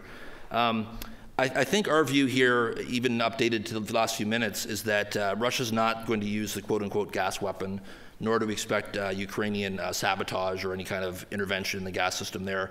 I think both sides have been, learned the lesson of that kind of stuff in the past and the reputational damage among European customers. And so much of the investment from Europe into the Caspian and alternative gas supply was due to those kinds of problems. So I think there will be a general atmosphere of instability. It probably will bolster the likelihood of South Stream moving forward, but I'm not expecting those kind of big supply disruptions we saw in 2005 and 2009. So what is Russia doing? They're clearly shifting their focus. We talk about, I think I won't spend too much time on this. Tatjana covered some of it already. We are looking at a push to Asia, and I think I'm just going to jump right into that, just with an eye on the time. We all agree that the focus and future for Russia is in Asia, particularly in China. I don't think anyone in the panel will dispute that, or probably in the audience. Ken talked about this morning, it's this demand pull concept of China driving so much of the gas growth for Russia. Where I think there is disagreement vis-a-vis China is in two respects. One, what's the upside scenario for Chinese gas demand, right? And two, what are the alternative supply options, both domestic, shale gas, and alternative export options. Our view is that actually China is pretty well supplied in terms of even a fairly high growth scenario, even without the shale gas point of view. And I think that is a significant challenge for the Power Siberia project and other prospective projects that would deliver Russian gas into the Chinese market. In particular, I think the delays in signing a deal between Russia and China have a lot to do with a sense that there is a lot of growth coming in China's gas demand, but they do feel pretty secure in terms of the alternative supply options they can pursue, and therefore not in a huge rush to sign a deal with Russia on terms that the Chinese might find marginal. So what I would say is a differentiating factor that could lead to even more upside on China gas demand and perhaps enable the conditions for the Power Siberia pipeline to move forward is really fuel demand, natural gas demand in the Chinese power sector. Right? We could talk about their apocalypse. We can see that the concerns about coal-fired generation and sulfur particulate matter in the east coast of China are very high, almost a question of political instability at this point, taken very seriously by the government. And we would expect the share of gas in the power sector to grow. And that is somewhere we could see perhaps some upside in these 350 BCM demand scenarios that the market seems to be looking at by 2020. Nonetheless, even in those scenarios, I think China does have fairly robust supply options. I'll defer to others in the Chinese shale questions. I think that would certainly make it an even more well-supplied market. We probably would agree that you're not likely to see the kind of 60 BCM numbers by the end of the decade. That's probably more 15 years rather than 8 to 9. Just to focus on Central Asia for a second, because I think that's the piece that's the most short-term, and we haven't really talked about that much today. China's strategic position in Turkmenistan and the growth of exports from Turkmenistan to China is quite significant, and I think in many ways Turkmenistan has moved ahead of Russia as that major pipeline supplier into the Chinese market, and the potential to go up to 85 BCM, depending on, which is basically double where they are now, depending on the success of these new South Yaltan fields that are going to be coming online, the onshore fields. And China does have a very strategic position, not only with the Turkmen government in the services side and even in the projects themselves, but also with neighboring countries, Uzbekistan, Kazakhstan, and even Tajikistan. So I think this is one of the primary sources of competition for Russia here going forward. As was discussed this morning, we're talking about Australia, Persian Gulf, potentially North America for Canada to China, other parts of Central Asia, Iran in the Middle East stability scenario could be a factor here over time. So I do think the clock is ticking for Russia to get a deal done, and I expect they may have to capitulate a little bit on price if they want a deal done in the next couple of years on this pipeline to China. So just to wrap this up here, everyone has their own 2x2 cell here, it seems, today. Mine's somewhat similar to Tatiana. I think it's very difficult to say which of these scenarios is the most likely at this point, and we always look at signposts in terms of how to base probabilities around these scenarios. I think we are certainly have been coming out of a period of stagnation, and that's probably where Russia's gas sector has been since 2008, as Tatiana said. There is certainly the potential for a resurgence based on capturing more market share in the Asian market. It's not an issue of resource. It's not an issue of capacity, and there's plenty of deep-pocketed Asian national oil companies and governments willing to finance some of that, but the pieces aren't quite in place yet. So the export liberalization, perhaps some additional tax incentives, but all has to happen pretty quickly if Russia's to capture share in Asia and move towards resurgence.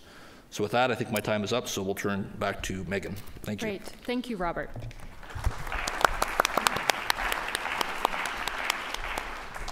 So I'm going to ask a couple of questions of our panelists and give them an opportunity to maybe respond to some of the things that others have said, and then we will soon move to questions from the audience. And Andreas, I'd like to start with you. And you mentioned on a couple of occasions in thinking about European shale production that one of the big factors will be whether the European Commission decides to try to create a level playing field, and that this policy structure will move away from the national member states to the European level. And I understand that this is an area of debate and anticipation.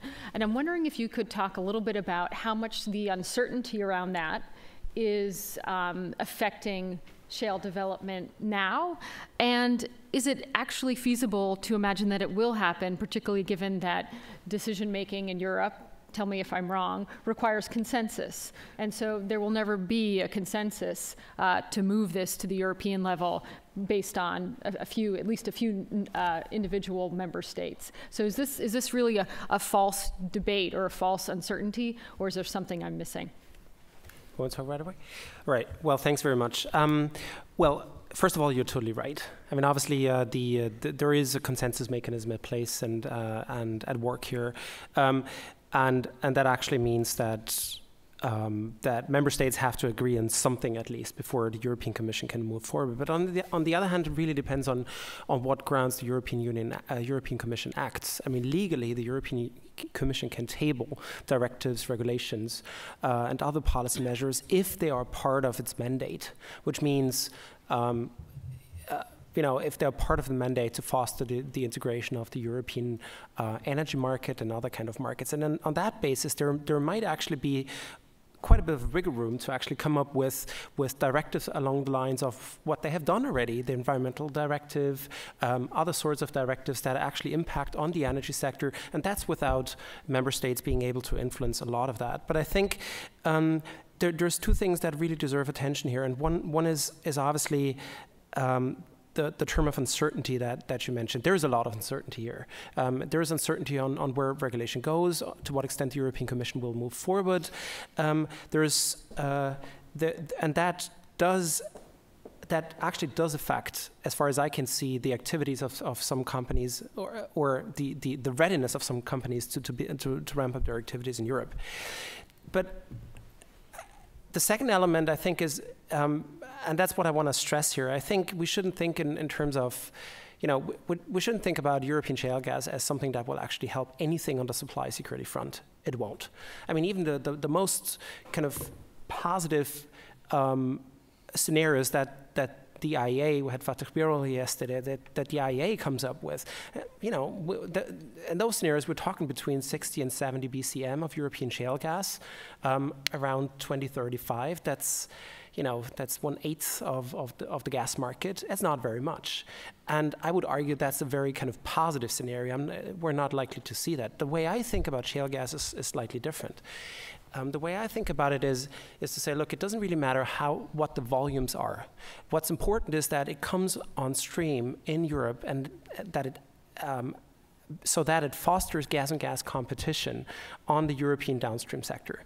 So here it would help the measures that the European Commission has put in place. It would actually add on some of the pressure that the market forces exert. We have talked about how the oil price indexation has come under pressure because of the LNG coming in. And so it's one more element towards an integrated, liquid, and competitive European gas market. And that's why shale gas is so important. It's not on the supply front. It's because it will help the competition cause. And that's why I think we should not necessarily look at the volumes, but we should have a look at whether there might be front runners emerging, such as Poland, such as the UK, maybe some others, because they will be decisive in exerting spillover effects to possibly other countries to get a little bit more of the shale gas on stream within the near future. And that's why I think it's so important for Europe. Great, thank you very much. Tatiana, if I could move to you, you finished by saying how important maintenance of the oil indexation was and is to Russia. And I'm wondering if you could comment really on two things you closed with. One, while we agree with that, could you kind of play out for us how Russia will seek to protect that? What kind of steps is Russia going to take to try to maintain the status quo? And related to that, if you might give us any views as to what might cause Russia to move from, as you said, that it's focusing on price over volume? What might cause Russia to shift kind of a price war situation to focus more on volume? Okay, thank you.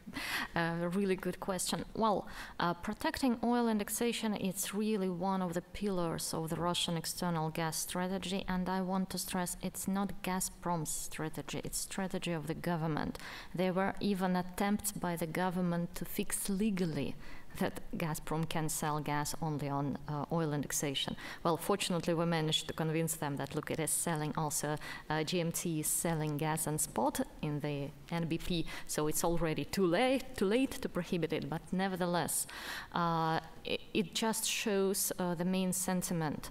And actually, even with the LNG export liberalization, yeah, it's a partial liberalization because both Novatek and Rosneft were told that you have to submit all your contracts to the Energy Ministry, which will check whether the conditions of these contracts are acceptable, which actually tells you about the same oil indexation. So the ministry will control whether the companies are not dampening each other. And the ways for Russia to protect it, it's quite simple. We've seen it already through the last 4 years. Russia, Gazprom, waits as long as possible, then it gives some price reliefs. It renegotiates when it sees that the customers are ready to go to the courts. It settles the disputes through giving some partial price discounts, and again, all these price discounts, all these price reviews, they are made in the same framework of oil indexation. So they are just reducing in this price formula, they are reducing P0, which is the base price. They are changing the coefficients which link oil product prices to the price of gas. And so they adjust manually this oil indexed price to the level of the spot price. And as I've shown on the graph, actually they succeeded already to do it. So from one hand, Gazprom is giving some discounts. We made a study looking at all the discounts they provided, and actually on average it is 15 to 20% off compared to the classical oil indexation formula which was in place in 2008. But at the same time, another thing which is strongly supporting this Gazprom's move, it is the situation on the spot market. Because the prices are going up as the deficit in Europe is becoming more and more obvious. The prices are going up, and therefore actually this gap, which was in place in 2009, 2011, and which was actually driving all this discussion about moving to spot indexation, now it's not in place.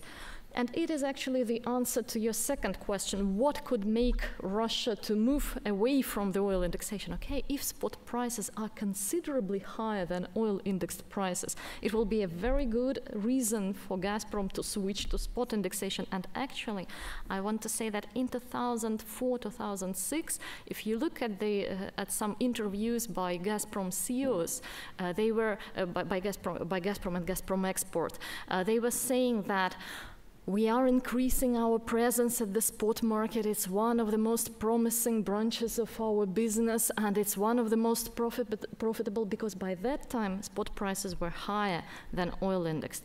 So if there is a deficit, I think it will be a good incentive for Russia to switch. Another two instruments which could work. One, it could be a special strategic agreement with the European Union, which assumes from the Russian side that it refuses from oil indexation, it reviews all its existing contracts, and from the European side that it gives exemptions for all Russian projects, no third package for Nord Stream, South Stream, and all the whole list of Russian conditions. So it could be like a sort of mega deal between the major supplier and the major consumer.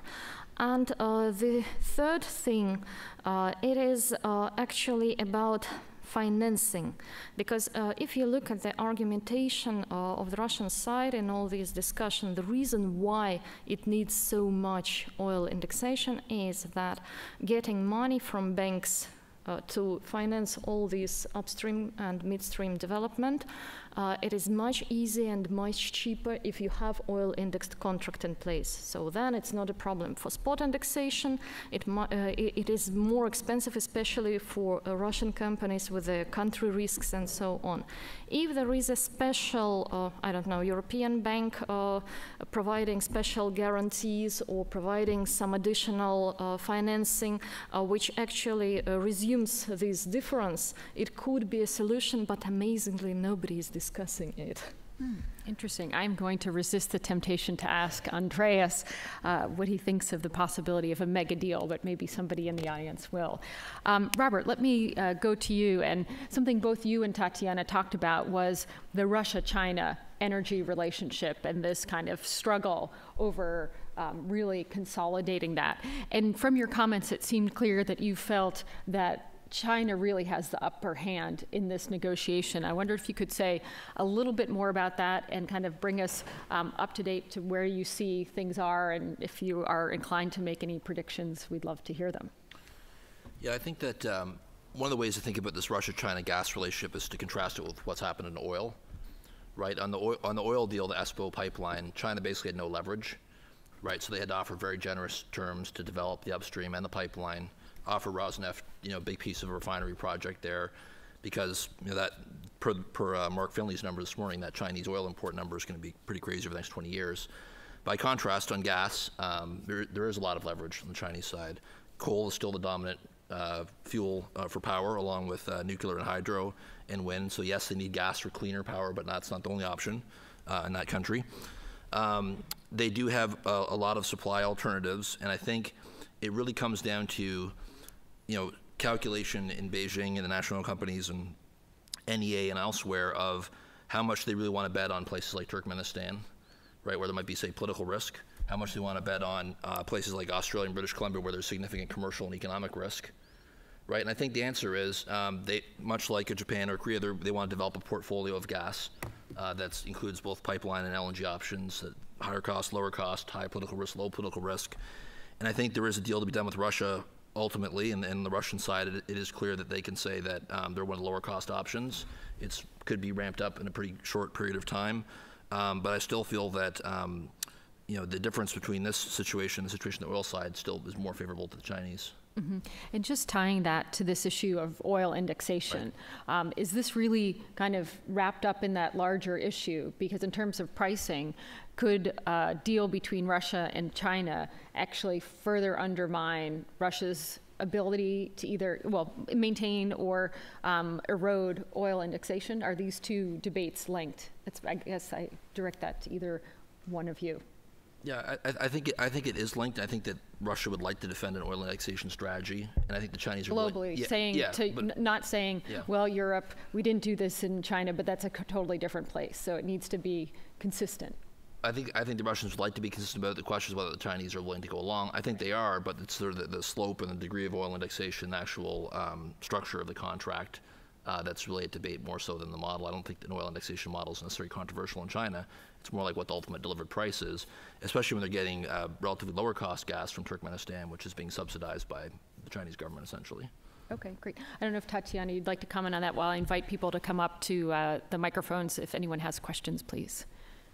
I just want to say on China that first of all, in its domestic pricing, in this experiment in Guangdong, actually China went for oil indexation, and it's an important sign for Russia. But amazingly, during these negotiations between Russia and China last year, there was an attempt by Chinese to propose to link the price of gas to the Henry Hub. So it was received very badly by the Russian side, and finally they managed to settle the issue, and finally in September they came already with the announcement that anyway it will be oil-linked. But it was an important sign actually adding to this discussion how the US LNG is affecting the markets. Okay, it is already affecting the markets by the very fact of that it could come one day, and the very idea to link anything in Asia to Henry Hub. Great, thank you for that. Sir. 3 years ago, Israel discovered a huge gas field, the Leviathan field, which is over 30 trillion cubic feet, along with the Cyprus area, it's approaching 40. Several months ago, the Israeli government approved 45% of the potential daily production to be exported, which the natural target is Europe. Several months ago, the partners, Noble and others, were looking for partners to invest in it. Gazprom entered the bid, which was too good to be true, which later on became obvious. Why? Because they didn't want to help the development, but they want to have a foot in the door to curtail any development so it will not compete with Russia. So they were thrown out, and recently Woodside from Australia got 30% of it. My question is, how do you see the Russian policy towards Israel becoming maybe they are talking about 10 billion BCF as a starter, going through Cyprus, Turkey, Cyprus, Greece into Europe? What would they do commercially and geopolitically? Because of the conflict, whether the field belongs partly to Lebanon, Syria, Hezbollah, they have other leverages to put sticks in the wheels. How do you see the Russian policy towards a new player in that area? Thank you. Anyone like to, Tatiana, would you? Okay, I may start and maybe my colleagues will join me. The first answer is visible already. In first place, Russia will try to put its companies in this business. Yeah, just to at least to have all the information about its development and probably to have at least some influence and maybe even control on it. This attempt failed, but I would say it failed only in one place. There are similar negotiations with Cyprus, and it's not just Gazprom, it's also Novatek, so there could be interplay between different market participants. And I think, especially assuming special Russian role in Cyprus, it might work. The second thing would be to focus on the instability in the region, and actually if we are talking about this potential production, the critical question is in timing, when it will become a reality. And knowing how difficult it is to settle any territorial dispute, and we know that actually all of these projects are to a certain extent subject to territorial dispute or could become a subject of some dispute, it could be also a good policy at least to sustain this discussion. And the last but not least, it's already not a political answer, but answer from the economist side. If you look at the energy balances of all these countries in East Mediterranean, you will see that in terms of economics, for them it makes much more sense not to export this gas, but to utilize it domestically in their power generation, in their domestic consumption in order to replace oil products. It makes really much more sense for their energy balance and for their balance of payments. So just from the economic perspective, I would say that in first place, this gas should go for their indigenous consumption, and only after that for exports, though I understand that politically exports looks like much more attractive. And I'll just reinforce what Tatiana said by referring to the modeling that Ken has done in the context of this overall project. And very interestingly, under none of the scenarios, not a single one, does Israel end up exporting. And that doesn't mean that they don't do exactly what Tatiana suggests, really use it in their domestic market. Actually, I should say no LNG. I don't know about the pipeline. So the decision by the government was made only 6 weeks ago, and sure. 45% export and 55% domestic. So all of it is semi-new news. So now in view of the new decision, how do they envision it? Right. I think it has a lot to do with cost. Even though there have been decisions made for that, ambitions are obviously large. The question is that significantly higher cost gas eventually going to be developed and make its way to Europe? Ken, do you want to jump in there? You're talking about 45% of the total production, or 55% is held in reserve. That's still not a large enough volume. I would argue to encourage the kinds of economies of scale you're going to need to see a full-fledged LNG export facility developed. So. 2 days ago, Woodside said that if they're going to do it, they're going to look at floating LNG. Right. Which is very expensive. Yeah. Great. Thank you. Thanks, Ken. What are the prospects for a pipeline from Azerbaijan to Europe going through Georgia, and how might Russia react to that? From Yeah, no, I think the question is about Azerbaijan gas going into southern Europe. Yeah. So that is progressing. There's an initial deal in place for Azerbaijan to send gas through the South Caucasus pipeline and the TANAP system into southern Europe. That is a big threat to Russia's sort of position in southeastern Europe. The question is, where does it go from here? In our view, at least, is that we don't see a lot of additional growth out of Azerbaijan, at least in the near term, nor do we see any realistic scenario where more distant Caspian gas from places like Kazakhstan and Turkmenistan will find its way to Europe for reasons of cost and competitiveness and a number of other factors. But that there has been progress on that project, but I think it's going to be pretty limited. Yeah, I think there was just recently a final investment decision to develop phase 2 of Shah Deniz, which would eventually make its way into southern Europe. Yeah. Yes, please. For quite some time, there's been a lot of negativity on European demand, that it essentially stays flat. Is there any potential that it surprises to the upside, or are there any scenarios where it would surprise to the upside?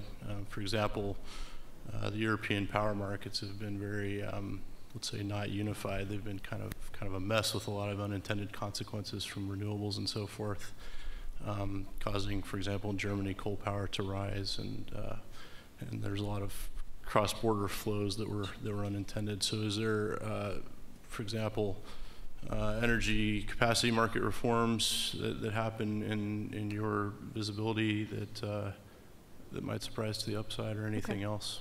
Thank you. Andreas, can you take that? Well, a very quick answer to that. I guess there's a couple of drivers that could drive European gas demand up despite or against all the odds. I think there is two that would immediately make a difference. One, fix the ETS. Just put a price on carbon so that you discriminate coal in favor of gas. That would change the game immediately.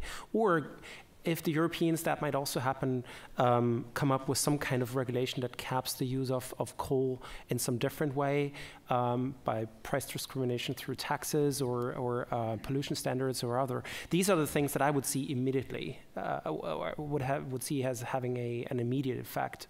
But obviously there's possible other wild cards in the game, but that would be a lot of speculation. I would argue that if I was to give advice to the European Commission and the European leaders right now, is to fix the ETS tomorrow, and that would do the job. And just a quick follow-up, what are the chances of that sort of reform happening to ETS, and what sort of price level do you see? Actually, I don't think that the chances are so bad. We have seen lately some backloading of some 900 million certificates until the end of the current period. That doesn't fix things, but obviously it just tells you one thing, that policymakers are aware of it. Things have become a little bit more complicated after the Lisbon Treaty. Sorry for all this European governance setup talk here, but obviously now the European Parliament is a big player in all of these things, and they need to be brought on board as well. Quite frankly, I don't know exactly how the next parliamentary election will work out. We will see them in March, and so there's a little bit of uncertainty here. But I guess the main message is the very fact that the ETS doesn't work has triggered down to the mindsets of people who make a difference. That's the European leaders on a national level, that's the Parliament, and that's the Commission. So I would argue that won't happen overnight, but there is a chance that among all the other policy instruments that may be there, the ETS might be actually the one that the Europeans might go for at some point. We've got time for one last question. I'll take it from over here. Hi, Andrew Miller, British Consul General. For some time we've suspected that Chinese upstream purchases of assets and Russian downstream purchases of assets are a means of bypassing a market that isn't trusted. The Russians and Chinese in particular don't really expect the market to deliver when things get tight. We've seen it in terms of Russia buying downstream through Gazprom assets in Europe and looking at assets in the UK in particular. I wonder to what extent you think as a panel how much more comfortable the Russians and Chinese are with the concept of markets in what we regard as a pretty sensible way in the West to deliver for them when they're under pressure. Great question. Tatiana? Or yeah. Well, Look, when we are talking about Russia-Chinese relationship, it's very different with any other situation, because just imagine this single oil or this single gas pipeline from the middle of nowhere going for 3,000 kilometers through Siberia to China, to non-populated areas actually in the northeast. So what market can we talk about? Yeah, there is no alternative, there is no hub, there is no liquid pricing, and it is just pipeline from point A to point B. And therefore, it's extremely important to have some guarantees that your counterparty will not utilize some opportunistic behavior. And that's why these long-term contracts with the asset swaps, probably with the down payments, actually, they are necessary. These are mega deals with a very huge size, huge volumes, both for oil and potentially for gas, very long term, because you cannot utilize this pipeline in any other way. You cannot turn it to, I don't know, to Japan. Here, I'm afraid, due to the lack of the market infrastructure, markets simply do not work properly. Thank you. With that, I think we've heard from three really insightful experts, a great panel, a great discussion. I'd like to ask you to join me in thanking them.